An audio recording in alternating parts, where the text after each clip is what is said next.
जगन्नाथ मंदिर ठारे निर्माणाधीन पारला जगन्नाथ मंदिर शीघ्र निर्माण कार्य समापन पाई शिला पूजा।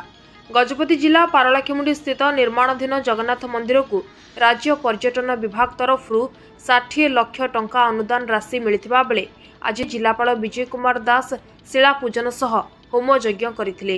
विश्व शांति सहित मंदिर निर्माण कार्य अति शीघ्र होई परिबो सेथिपई एही यज्ञ आयोजित करा जायथिबा मंदिर निर्माण कमिटी पक्षरु कहा जायछि। सूचना अनुसार दीर्घ वर्ष हेबो ठाकुर एठारे अस्थायी मंदिर रे पूजा पाई आसुछंती। प्राय 10 वर्ष तले नूतन मंदिर निर्माण पाई पुराना मंदिर को भांगी दिया जायथिला, किंतु निर्माण कार्य मंथर गति रे चालुथिला। बहु बाधा विघ्न रे निर्माण कार्य चालुथिबा बेले मुख्यतः अर्थर अभाव रहुथिला। समय समय रे जिला और जिला बाहरु विभिन्न बदान्य भक्त और जगन्नाथ प्रेमी व्यक्ति विशेष साध्य अनुଯାयी मंदिर को अर्थ दान करुथिले मध्य एते बड़ अनुष्ठान को ताहा यथेष्ट हेउनथिला। वर्तमान एही राशि मिलुथिबारु मंदिर निर्माण कार्य क्षिप्र गति रे आगे जिवो बोली सेवायत कमिटी और जगन्नाथ प्रेमी माने कहिसंती।